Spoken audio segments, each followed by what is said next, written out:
All right, good afternoon. As he said, I'm Steve Jensen. I'm stationed at Wright-Patterson Air Force Base. And I'm going to spend the next few minutes to talk about the project that I spent so much of my time doing at BYU. It's a very uplifting topic.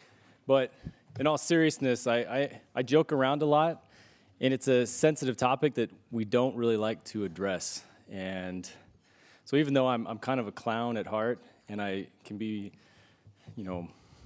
people that know me know that I could joke about things that are, near and dear to my heart, but this one really is one that's important to me. So this is what I'm going to talk about. There's the AWACS, the mighty E-3 Sentry, taking off from Kadena Air Base in Okinawa, Japan.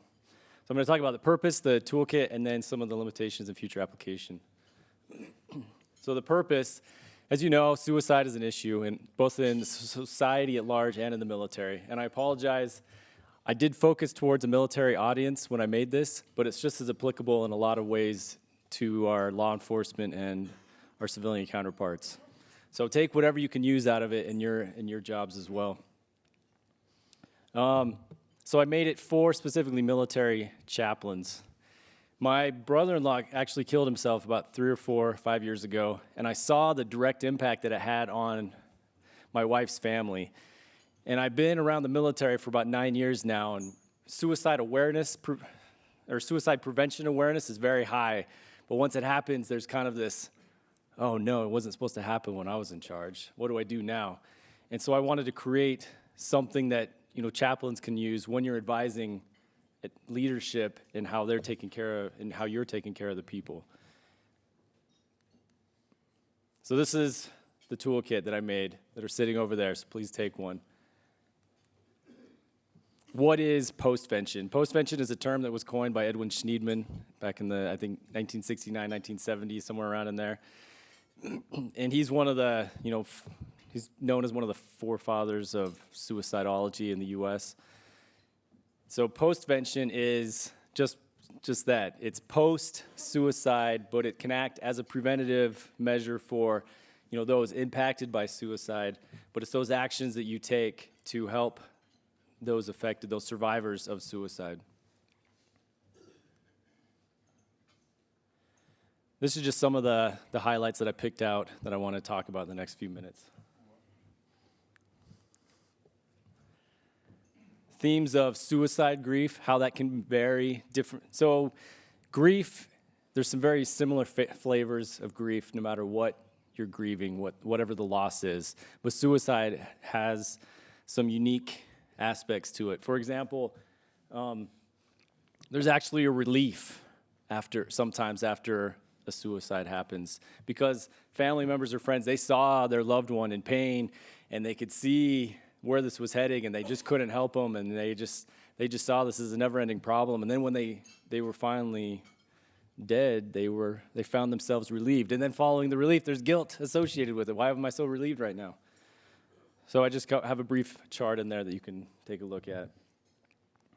How does suicide impact, families? Parents, spouses, children. They're all impacted in different ways depending on their relationship with the deceased. And then military members. There's a unique bond that military members have with one another, and it's unlike just a coworker. And it's unlike family in some ways, but in a lot of ways, it's more like siblings than anything. And a lot of times, the siblings are known as the forgotten grievers because they're disenfranchised, meaning, it's seen as the parents' loss, as the spouse's loss. And, grandparents, aunts, and uncles, fellow service members often get forgotten.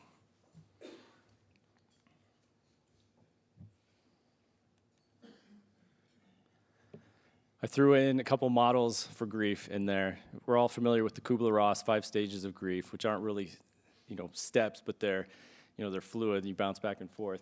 And I threw in another one there, Sanders' bereavement model, which is depicted here with this nice flow chart. Because what military brief is complete without a flow chart?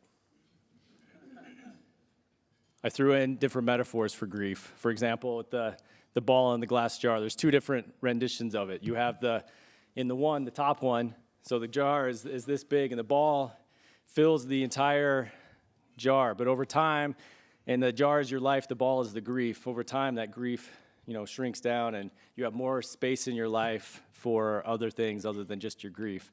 Well, that model is comfortable for other people because it implies that your grief can, eventually diminish to nothing. But the one who's grieving doesn't really like that model because their grief is what ties them to their loved one.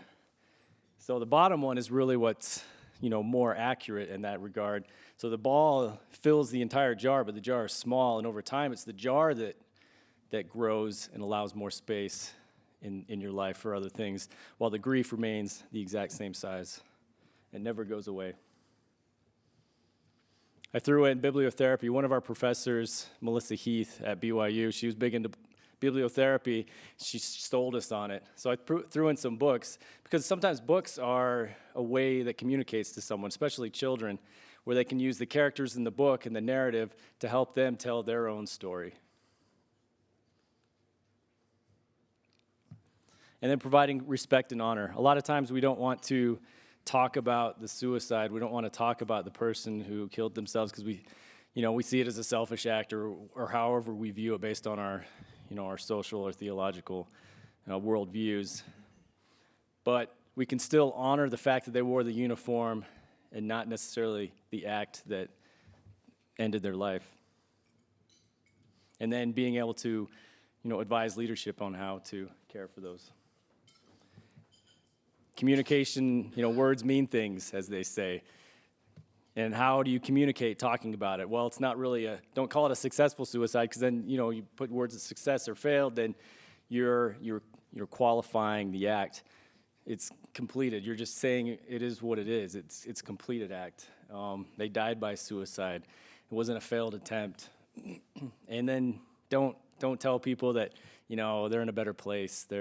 God is with them, or people don't need to hear that. They don't need your theological views, placed on them. They say that to you. Yeah, but let them say it, not you say it.